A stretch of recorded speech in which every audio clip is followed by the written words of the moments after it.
तो लगता है कि लड़ाई एकदम आमने सामने की हो गई है, शुरू हो गई। देखिए, बिल्कुल लड़ाई आमने सामने की शुरू हो गई है। विपक्ष सरकार पे हमलावर है। सरकार अपने जो हताशा है, जो उसका उसका नैराश्य है, जो उसकी असफलताएं हैं, उनके सर चढ़ के बोल रही हैं।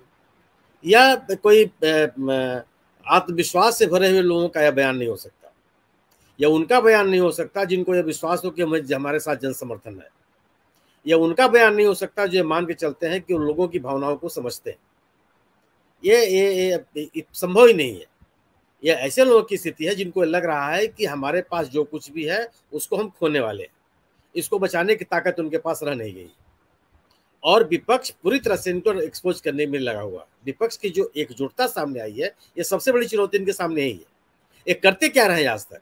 ये करते ही रहे हैं कि विपक्ष के नेताओं को खारिज कर देना, उनको अविश्वसनीय बना देना, विपक्ष के लोगों को भारत यह साबित करना कि जनहित में नहीं है, यह बता देने की कोशिश करना कि केवल भ्रष्टाचार में डूबे हुए लोग हैं, केवल अपने सुख सुविधाओं में लगे रहते हैं, जनता से इनका कोई मतलब नहीं है। और इसके विपरीत जो ये परसेप्शन बनाने का जो प्रयास कर रहे थे, इसके विपरीत पूरा का पूरा विपक्ष एकजुट होकर के जनता के मुद्दों पर जनता के साथ खड़ा हो गया है और जनता का जन समर्थन मिल रहा है उनको।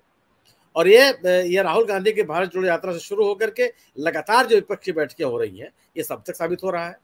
संजय सिंह, अब सोचिए ना कि संजय सिंह 2014 से लेकर के और अब तक संसद से जितने सदस्यों का निलंबित किया गया है, वो 2004 से 2014 के बीच में उनकी संख्या दुगुनी है उनकी तुलना में।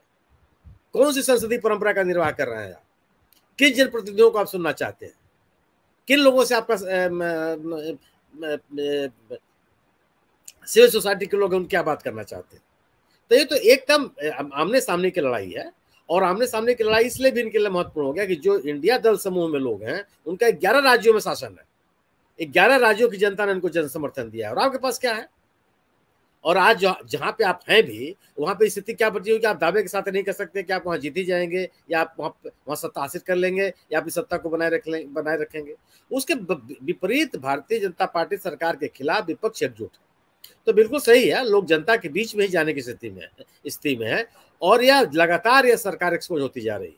लगातार आप मणिपुर की इस घटना पर जितना जितना उसमें बोलने में देरी करेंगे, यकीन मानिए अमरीश जी, मेरा अपना विश्वास है कि लोगों के बीच में आपके प्रति नाराजगी उतनी ही बढ़ेगी। इस देश में ज्यादा संख्या में ऐसे लोग हैं जो उदारवादी हैं। उनमें इस तरह की हम उस तरह की परंपराओं में के लोग ही नहीं है। श्रवण जी ने बात सही कही कि यह देखना होगा कि जो भारतीय जनता पार्टी के प्रतिबद्ध मतदाता हैं उनको कितना असर डालता है। तो जो प्रतिबद्ध मतदाता है उनके ऊपर तो कोई असर नहीं है। आप आज भी आप बात कीजिएगा, उन पर नहीं दिखाई पड़ेगा। लेकिन प्रतिबद्ध मतदाता आपको सत्ता में नहीं लाते हैं। जो समर्थक होते हैं, जो अन्य लोग होते हैं, वो आपको सत्ता में लाते हैं। और जिन समर्थकों के बल पर आप 37% वोट पा गए हैं, उनमें एक बड़ा समूह है जिनमें इन घटनाओं को लेकर के उद्वेलित है, जो इस तरह का समाज नहीं बनाना चाहते। दुनिया में कौन सा ऐसा व्यक्ति होगा जो अपना भविष्य संघर्षपूर्ण देखना चाहेगा, अपने आने वाली जनरेशन को देगा कि मार काट मची रहे, आप सुरक्षित हैं, असुरक्षित हैं, रहेंगे, बचेंगे, आपके जो नागरिक सुविधाएं रहेंगी, बचेंगी, विस्थापित होंगे, कहाँ होंगे, क्या होंगे, ये कौन समाज चाहता है? क्या आज इस दौर में ऐसे लोग हैं क्या? और जिस तरीके के संघर्षों को, जिस तरीके के सिविल वार को आप प्रमोट कर रहे हैं, उनको नियंत्रित करने के बजाय, लोगों के विश्वास करने के बजाय, कोई आदमी स्वीकार नहीं कर सकता। तो प्रतिबद्ध मतदाता जिस तरह का वर्ग इन्होंने तैयार किया है, वो तो ठीक है, उनके वो तो इन्हीं भावनाओं के साथ रहते हैं, उन्हीं भावनाओं के प्रतिनिधि हैं मनोज तिवारी, जिसका नाम लिया गर्ग जी ने। विपक्ष के नेताओं को आप नपुंसक कहेंगे क्या? वो बाहर के लोग हैं क्या? कहीं बाहर से घुसपैठिए हैं? वो ये शब्दावली होती है बात करने की।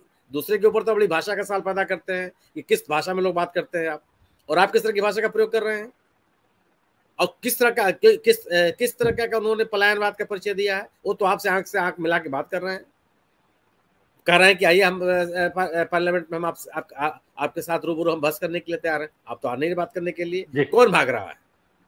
तो ये बिल्कुल है कि आमने सामने की लड़ाई है। और जो विपक्ष है वो आक्रामक है।